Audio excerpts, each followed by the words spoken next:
Hey, what's up, everybody? Hey, Bernie, say hi.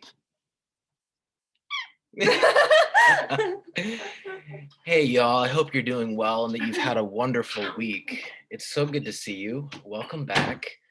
Um, it's been a busy day for me. I've been racing to get prepared and make sure that I meet a number of deadlines, but very happy to be here and happy to tell you that we do have a very interesting discussion ahead of us. So let's get started. Before we do, just want to let you know that I'm going to be putting together a study guide for the midterm and distributing that within probably the next week. And this will just include some topics and some concepts for review. It'll be up to you to complete it, but I intend to give you plenty of time and plenty of space to prepare for the exam. And we'll also be very clear about the process and how the exam will work and the way that you'll turn that in and take it and so on and so forth. I hope that you're doing well and that you're ready to go. Because we're getting started just a little bit late, I figured that we'll get to it without too much delay.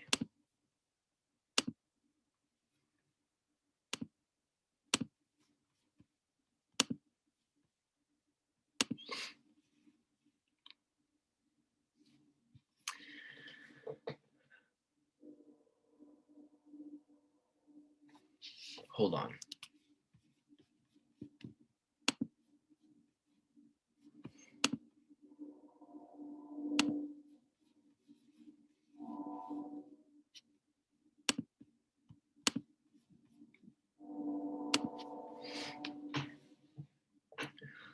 Okay, so far this week in our discussion of secret voting, we've distinguished between public voting on the one hand, where voting is public or is open, where your vote can be identified and you can be connected to how you voted, and secret voting, where voting is anonymous.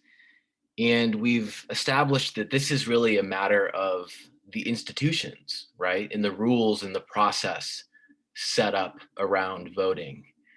We talked about how we take for granted the institutions and the orderly process of voting, where you go to the polls and you put your ballot in a box and they detach your identifying information, you get a sticker and you head home.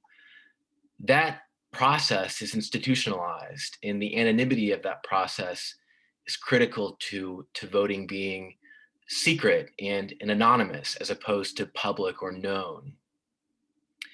And part of the story of open voting or public versus secret voting is the different costs attached to those types of voting for political parties. And so basically, it's easier for a political party to buy votes through a landlord than it is for them to actually fully compensate you, the voter, through policy and through actual public goods. It's easier for them to enter into a relationship with a corporation or a landlord who can control and supply votes than it is for them to make investments and spend time crafting policies that would be beneficial to you. And so public voting or known open voting is actually advantageous to those political parties who would represent or be aligned with landlords and corporations. And so keep that in mind. Introducing an effective secret ballot, on the other hand, can reduce the landlord's control and can help to protect voting from bribery and intimidation and coercion, because it provides voters with secrecy and they can now vote freely and they can vote their conscience. Whereas previously their votes were controlled and supplied by their landlord or their employer, who could threaten to punish them if they did not vote the way their landlord or their employer wanted them to. So a secret ballot is really an institution, and establishing and imposing and consolidating this institution can help to guard against intimidation and bribery and fear. In the process, it can reduce the power and the influence of landlords and employers and those capitalists who might fear you voting your conscience or going to the polls and voting the way that you want to and differently than they would want you to. So this is where we are. This is sort of the groundwork for this discussion. And what we'll be doing today is taking a look at how studies of secret voting and open versus secret or private voting work in the way that they're designed and the types of variables that we consider and that we examine in these kinds of studies. And we're going to follow a familiar playbook. We will be thinking about these studies in terms of the categories that we've already discussed and used in the class. And so what we can say about studies of secret voting is that they can be either comparative or individual level. That is to say that studies of secret voting, the impact or the effect of this institution can compare countries in the aggregate, or they can look at individual level behavior inside countries. And more often, or in the cases or the examples in the book covers that I've shown you, they've been comparative. And in these instances, the dependent variable is normally party vote share, and really more specifically, the share of the vote won by parties that represent the landed and elite interests who control and supply the votes of tenants or employees.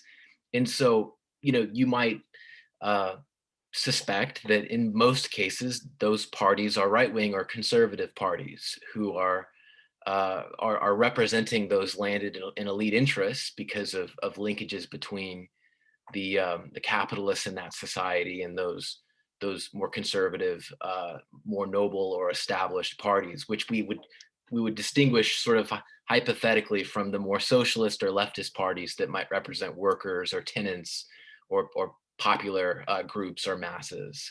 And so the dependent variable is always going to be, in those comparative studies, party vote share. On an individual level study or an individual level study, of course, it would be voter attitudes or voter behavior.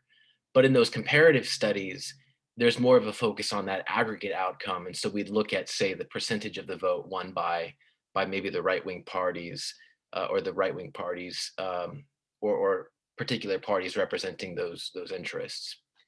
Now, the treatment variable or the independent variable would be the secret ballot.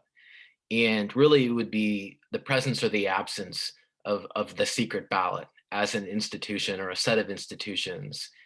And this is an important point to make.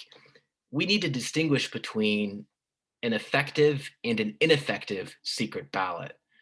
The introduction of an effective secret ballot or effective institutions for anonymous voting is going to be different than the introduction of ineffective institutions. Now, you might say, don't they always intend for the institutions to be effective? They do, but there's a difference between formal de jure rules and then how things work in practice. Sometimes parties find a way of evading the formal rules, and they find a way of controlling voting in new ways that bypass the secret ballot. And so, for example, a contemporary way that parties try to control the vote in the absence of public voting is by preventing voter turnout or getting voters to not go to the polls.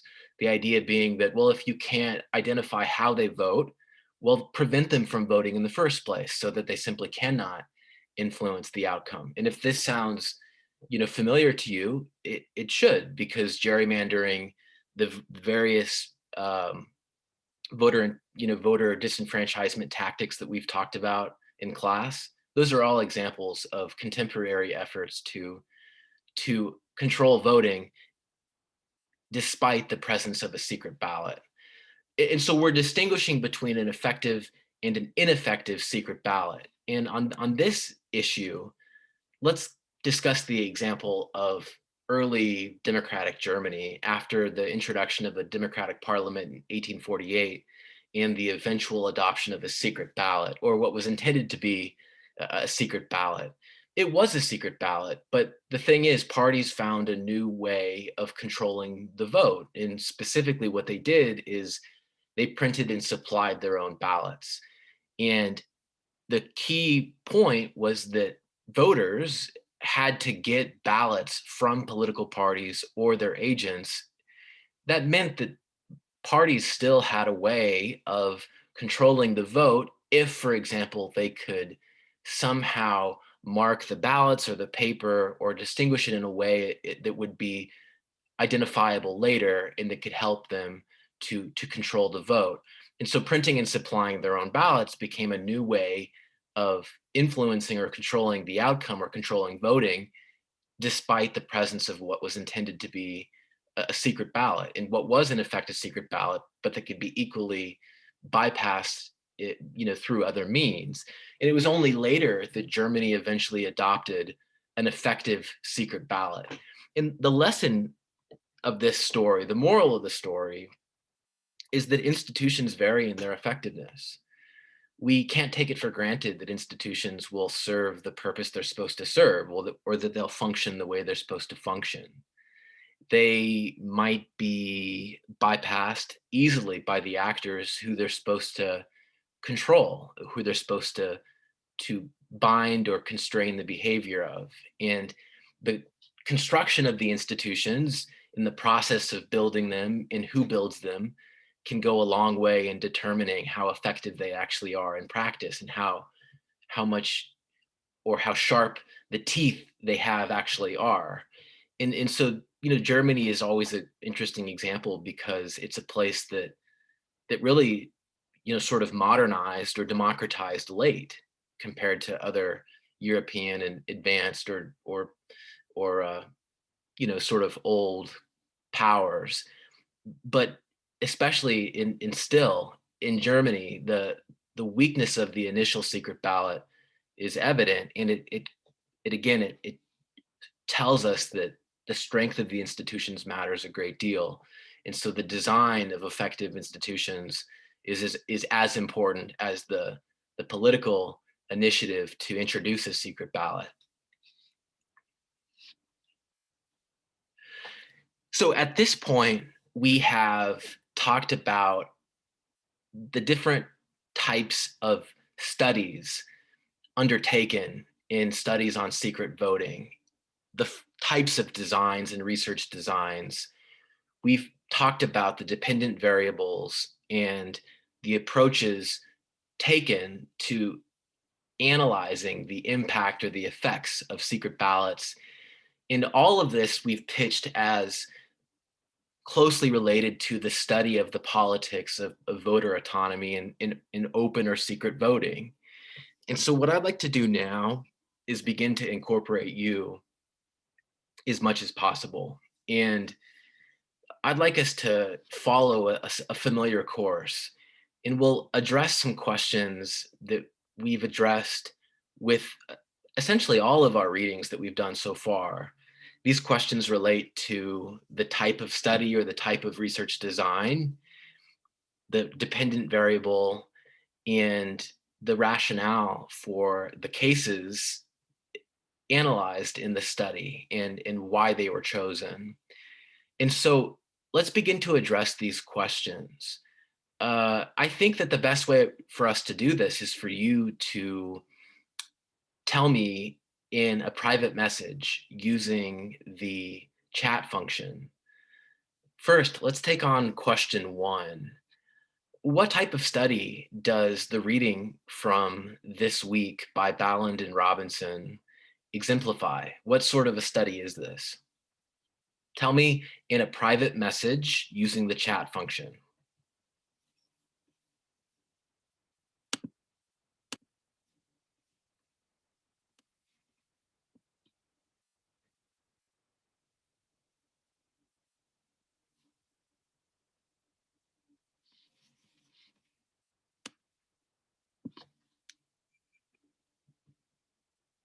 Yep, just the first question right now. We'll take on the first one. We'll deal with the others later.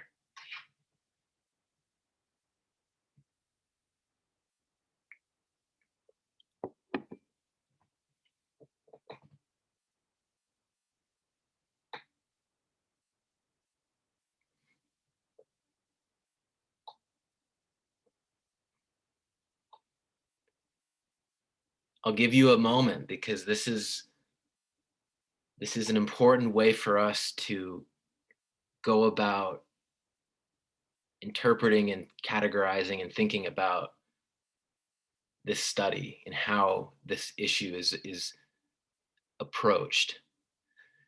So if you're not prepared to answer yet, do review or just take a look at the reading and answer that first question in a private message using the chat.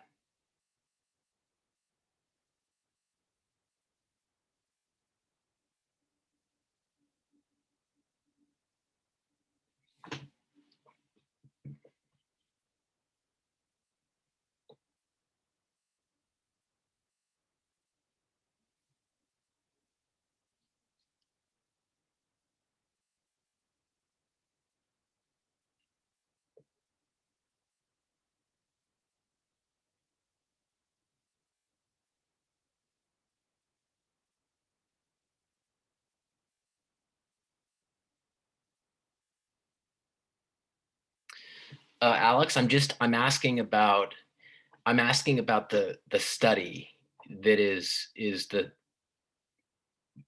topic of the paper that we read for this week. So it is about employment and political control, but it's a particular type of study. It's either going to be comparative or individual level, and so I'm wondering if you can pinpoint which one it is for me. We've got a few answers rolling in, but do keep them coming if you're still working on this. I think that this is a useful way for us to think about these articles and for us to familiarize ourselves with the study of these issues. And so do take this seriously and give it your best effort.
As we do this, I just want to remind everyone that comparative means multiple countries, and so it doesn't necessarily relate to the substance of the variables. It really means whether we're talking about multiple countries or multiple cases, more specifically, or if we're talking about individual voters inside a single case. And so it's a difference of the level of analysis and the unit of analysis. So are we studying individual voter attitudes and behaviors, or are we studying aggregates of voters? And so we might compare countries, or we might compare cases, which can be time periods. This question, I think that it's kind of a deceiving question, and I understand um, why we could answer this in a variety of different ways. But before we continue, I'd just like to hear from some of you who've answered on each side of the equation. Those of you who said this is a comparative study, what was your rationale or your reasoning, for categorizing it that way?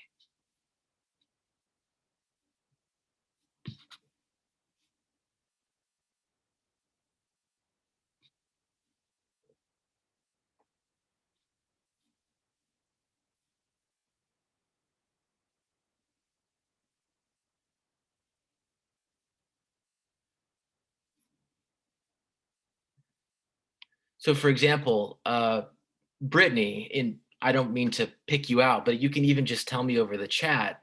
Was there a reason that you said comparative? And Yeah, I don't mind talking about it. I just usually talk a lot, so I thought I'd let someone else try. But I realize now that I'm probably wrong, but because of all the equations that were in the article, I thought maybe that would make it like easier for them to use those similar like equations when addressing other economies or other like Latin American countries. And so for that reason, I thought maybe that this was like going towards comparative.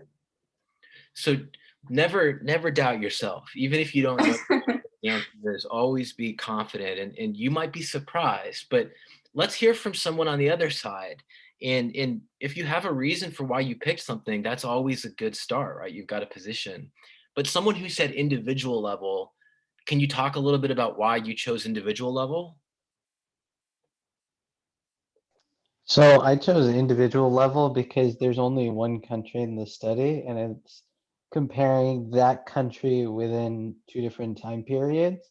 So I thought the idea of comparing needs to compare two different entities rather than the same entity over time.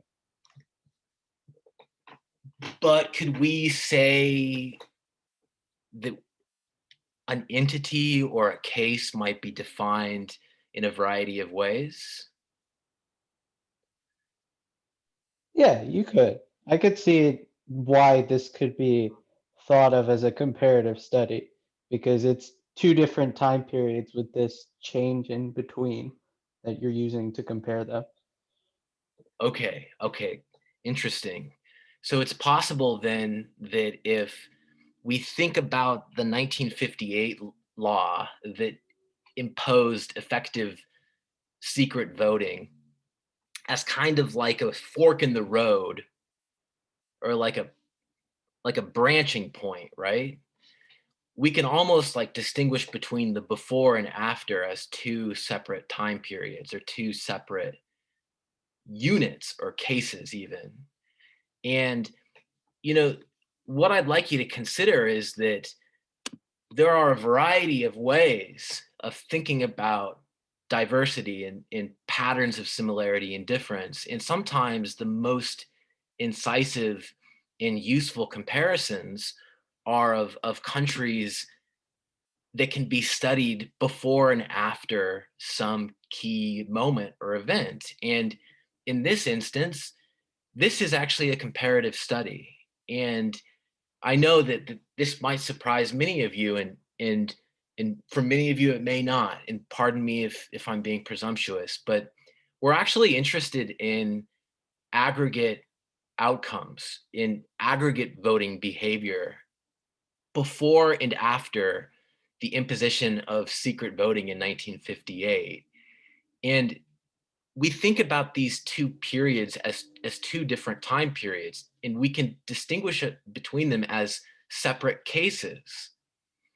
And we can compare them using the method of difference because they are, in effect, two very similar cases where a variable of interest varies. And if we could observe some meaningful difference in some dependent variable of interest across those two cases, we would have a very effective and robust comparative design, because we would know for sure that virtually nothing else changed because it was otherwise the same country in time one and time two. And so I'll show you in a little bit more detail in a moment how these temporal case comparisons work and how they can become such incisive tools for comparison in comparative political behavior or in any kind of study in comparative politics. And this is one more tool that you can put in your toolkit and that you might find useful in your own study. And I assure you that, though these are quite simple, that's precisely why they're so useful, because they're so simple and so flexible, and they can be used in a variety of situations. And case studies are always a way of building theory and in developing hypotheses. And I assure you that this is a tool that you want in your toolkit. But for now, let's bracket that, and we'll address that in a moment when I give you a little bit more regarding these temporal cases and how they become cases in comparative designs. The next question I want to ask you is really a related question. It is, what is the dependent variable in this study? You want to tell me in a private message using the chat? I would encourage you to do that.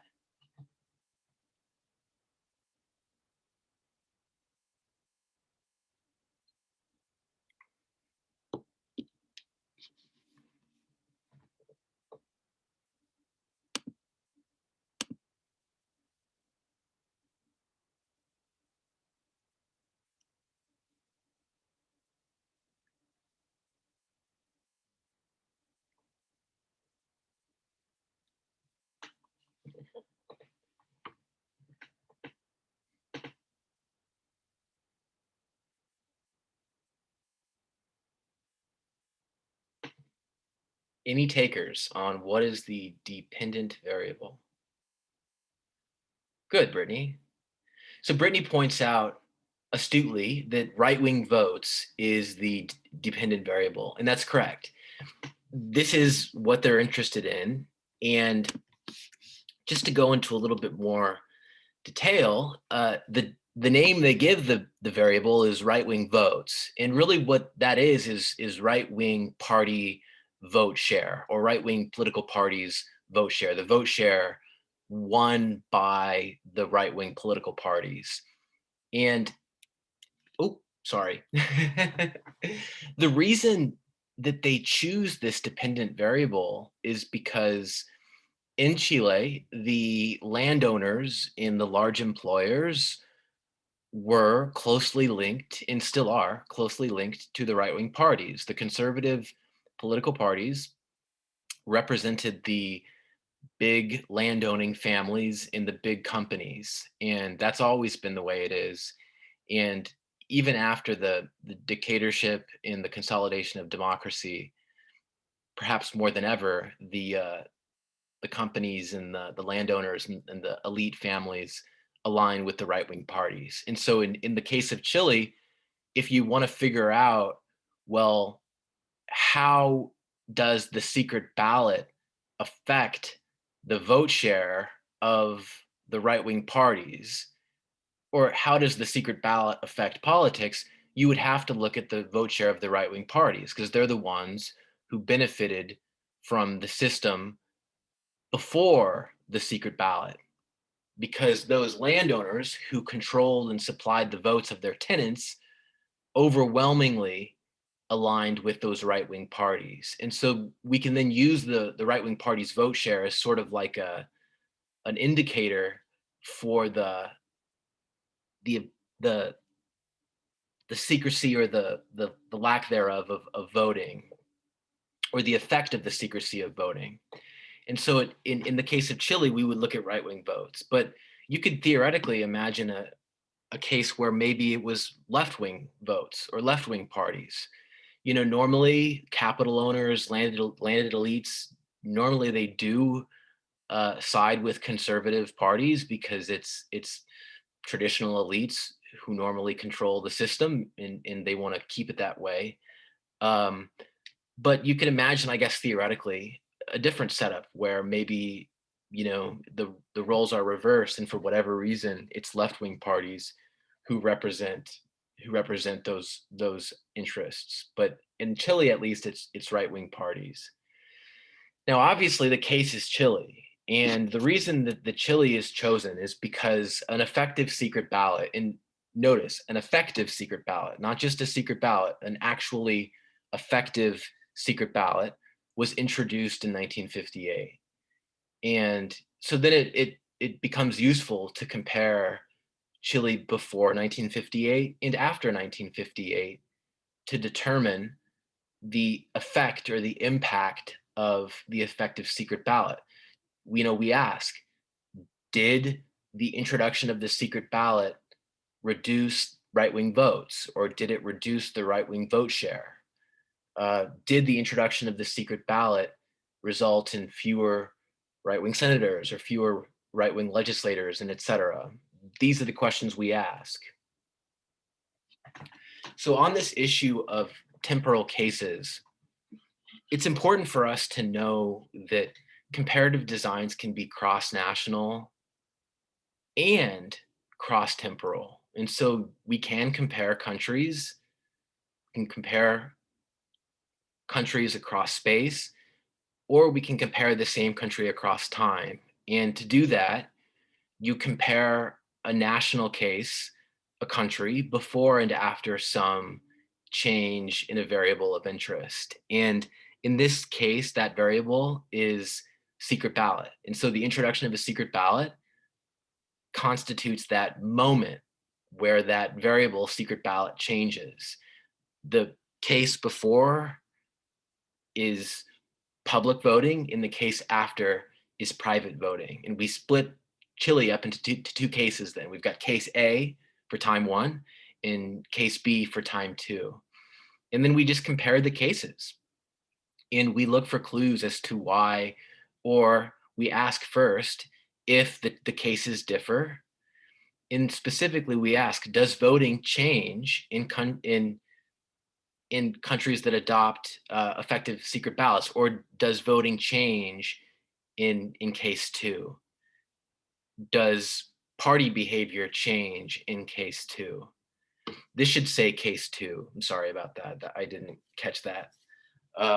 But we're asking, does voting change in, I'm just going to change this really quick.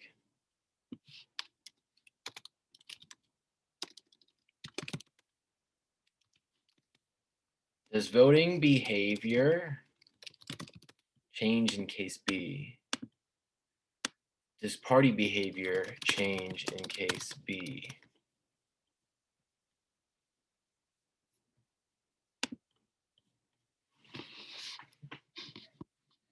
We're asking, does it change? And if it does, we can more safely conclude or suggest at bare minimum that the introduction of the secret ballot caused the change in voting behavior in time 2. We can say the introduction of the secret ballot changed party behavior in case B in time 2. If we were looking at the way that the parties respond to the institutions. Remember that I told you that with public voting, it's cheaper for the parties to buy the votes through landlords and employers. Theoretically, in time 2, after the introduction of secret voting, parties should change their strategies and their tactics if they can no longer buy votes through landlords and employers. But for now, I want you to focus on the behavior of the voters in that question. Does voting behavior change in case B? Or does voting behavior change in time 2? Now, this is a very effective strategy for testing hypotheses. The reason is because you can see the direction of causation, whereas comparisons across space have to be held constant or static on each side. Comparisons across time show the change in the variable in how it precedes the change in the outcome. And so in that regard, it establishes the direction of causality, and it provides really a more robust test of claims about causation, and it can also really strengthen your argument in support of a theory about how changes trigger changes in variables of interest. And so combining temporal cases, cross-temporal and cross-national comparisons is the single most effective strategy, because then you've got the benefit of comparisons across space and comparisons across time. Another way to put this is that comparisons across space or across countries, you're certain that those cases are independent of each other, but they're not equivalent. And so you trade off equivalence in favor of independence. When you compare countries across time, you compare a single country across time, the two temporal periods are equivalent, but they're not independent. And so in each instance, there's a trade-off, but that's why you combine cross-national and cross-temporal comparisons in a single design so as to maximize both equivalence and independence, as well as establishing the direction of causality. That's the single most potent approach. And naturally, in my own research, I try to combine cross-temporal and cross-national comparisons for precisely that reason, because it makes for more robust and more rigorous comparisons. And so let's use our strategy to study and examine the case of Chile before and after 1958.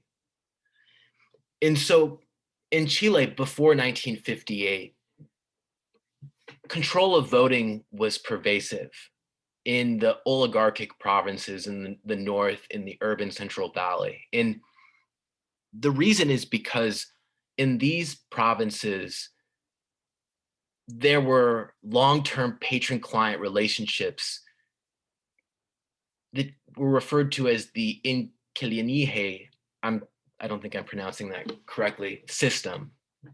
Basically the tenant system, that's the English word for that. And the system was the large landowners would allow the peasants to live on their property, have a farm, and produce for themselves and maybe some small profit. And in exchange, the peasants would provide free labor on the farm of the landowner. This was basically a modern form of feudalism, in the sense that it was a patron-client relationship of unequal power between a landlord who allowed tenants to farm in exchange for free labor. And naturally, this system gave great power to landlords, not just because they had control of free labor, but also because at the time, Chile didn't have secret voting. Voting was public. And so what that meant was that landlords could coerce the votes and the voting behavior of their tenants and control and supply their votes to right-wing parties in exchange for policies, money, other favors that the right-wing parties would provide in return. And so as a result, support for right-wing parties was high, and it was the highest where tenants formed the largest proportion of the electorate. And so in those places where the largest proportion of people and voters were tenants, right-wing parties were the strongest. In those places where tenants formed the smallest proportions, right-wing parties were weakest. Clearly, it was as plain as day, and it was well known that landlords controlled and supplied the votes of their tenants. And they did so in exchange for favors, money, and policies from those right-wing parties. This is the situation in Chile before 1958. And here is a representation of the relationship between the landlord and the peasant.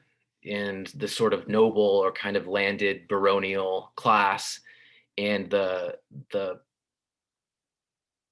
peasant campesino class, or the farmers. Here's a photo of tenants, and always tenants had relatively, or were only allowed to have, small farms that they usually only could use for subsistence, produce enough to eat and feed their families, maybe produce a small bit of surplus that could be sold on the market. But the entire point of the arrangement was to permit peasants to have the smallest amount of property, or not property, but usable land, in exchange for their free labor. And so it was a feudal relationship. Let's watch a brief video that is kind of a beautiful way of capturing the nature of campesino life and peasant life under this type of system. Now, this is a group from Chile who make folk music, and this actually doesn't relate specifically to our topic, although it is a rendering of campesino life. I think it's just a useful way for us to get in the zone and think about and try to relate to the cultural context.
So campesino life was beautiful and bucolic, but it was also a life lived in subservience to the lord, the landlord, and the landlord exercised control over voting behavior and controlled and supplied the votes of the campesinos, the peasants, in return for favors and money and other policy favors from right-wing parties.